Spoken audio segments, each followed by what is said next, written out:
Et on est en compagnie d'Olivier de Fontenay. Bonjour Olivier. Bonjour. Vous êtes le directeur général d'ERES et vous venez de publier la 5e édition de l'étude sur l'actionnaire salarié. Ça porte sur le SBF 120. Ouais. Et quand on vous lit, on a l'impression qu'il fait plutôt bon être actionnaire salarié, du moins dans les grands groupes. Ah ben c'est exactement ça. En fait, la France est championne d'Europe, donc déjà on peut s'en féliciter. Et globalement, elle est 2 fois plus généreuse que l'Europe. On mesure ça avec le pourcentage d'entreprises qui font des opérations, le pourcentage de salariés qui sont actionnaires. Et sur ces 2 indicateurs, on est 2 fois plus élevé que l'Europe. Donc il y a à peu près 3/4 des entreprises qui proposent un plan. Et on a un petit 40% des salariés qui sont actionnaires en France pour en gros 20% en Europe. Alors on va reprendre depuis le début si vous voulez bien. Pour ceux qui ne sont pas familiers de ces dispositifs, les entreprises, notamment les entreprises cotées, ont la possibilité justement d'intéresser leurs salariés. La croissance de l'entreprise, on a des dispositions assez normées. Qui les met en place et quel type d'intéressement, participation peut-on avoir au sein d'une entreprise ? Alors notre étude, nous, elle est centrée sur les très grandes entreprises cotées, mais on pourrait parler de l'ensemble des entreprises. Alors en fait, en France, on a été précurseur dès les années 60, c'est le général de Gaulle qui a commencé à instaurer ça avec les premières ordonnances. Et puis ça s'est développé dans le temps. Et dès 1986, par exemple, on pouvait être actionnaire dans son plan d'épargne d'entreprise. En fait, en France, on a un corpus de dispositifs qui permettent aux entreprises de rendre facilement les salariés actionnaires, notamment avec le plan d'épargne d'entreprise, donc qui est une enveloppe fiscale intéressante.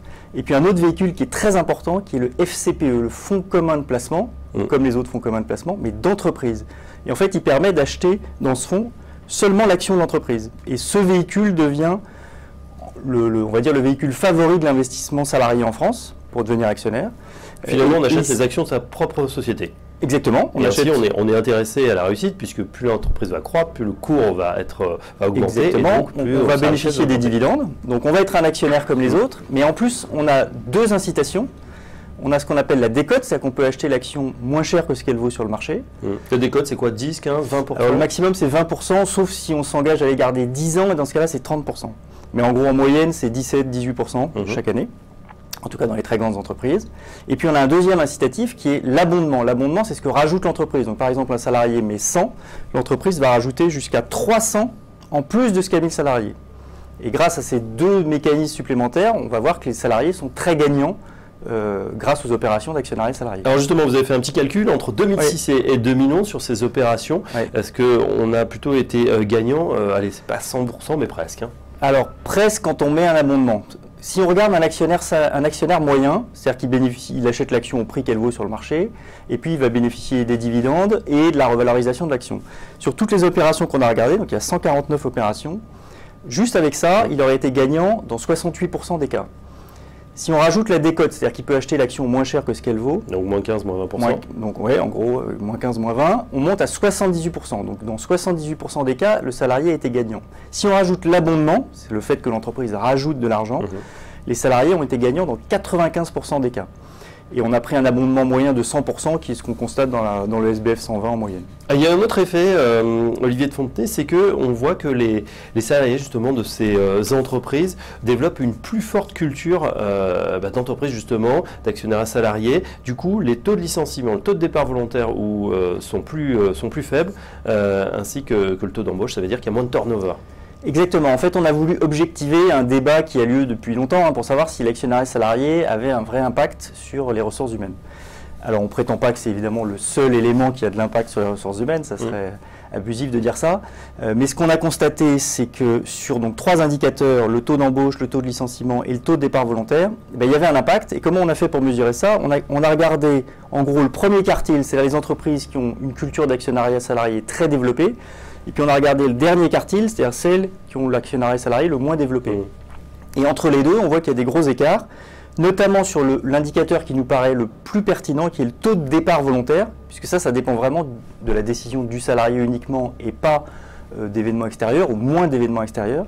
Et on a 40% de départ volontaire en moins dans les entreprises qui ont une culture d'actionnariat salarié très développée. Si je décide d'ailleurs de quitter mon entreprise parce que j'ai une autre proposition, parce que ce que je fais ne m'intéresse plus, est-ce que je perds justement ces actions, ce dispositif, les fruits de ce dispositif? Alors celui qu'on a regardé, oui, c'est-à-dire que là, dans les opérations qu'on a regardées, c'est des achats d'actions via l'épargne salariale.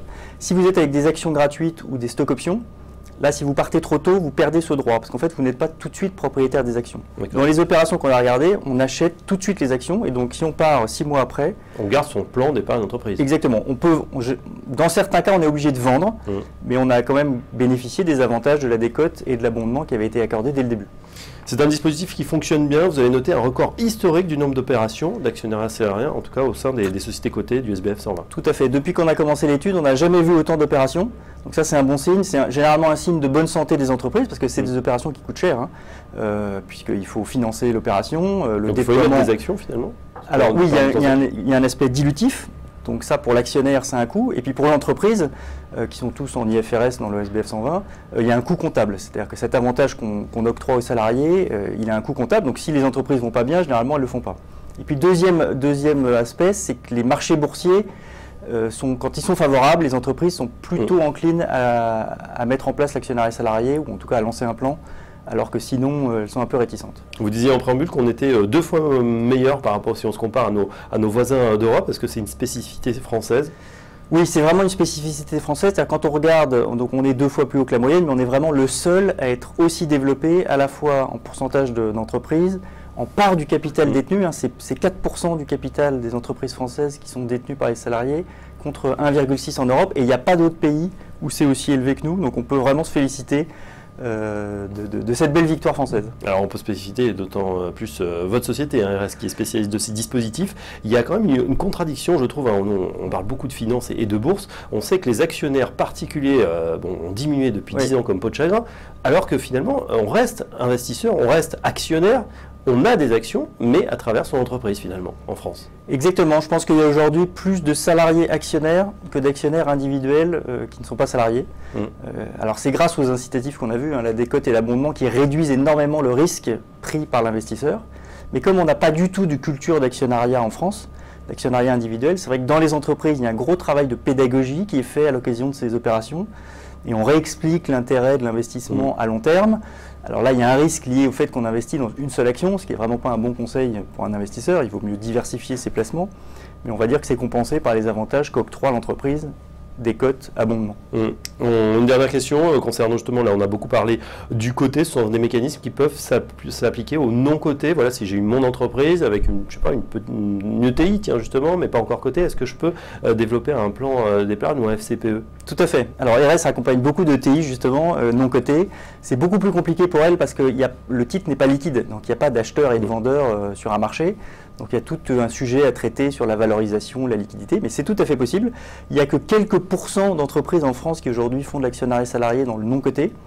Mais nous, on milite pour que ça se développe, notamment dans les opérations de private equity, de LBO, où il y a besoin de réaligner les salariés et les nouveaux investisseurs qui rentrent. Et ben voilà, on espère évidemment que ça va se développer. En tout cas, on voit effet direct sur le patrimoine des salariés et puis peut-être une certaine appétence à rester dans sa boîte. Merci Olivier de Fontenay. Je vous rappelle que vous êtes directeur général d'ERES pour commenter cette 5e étude sur l'actionnariat salarié. À très bientôt. À bientôt.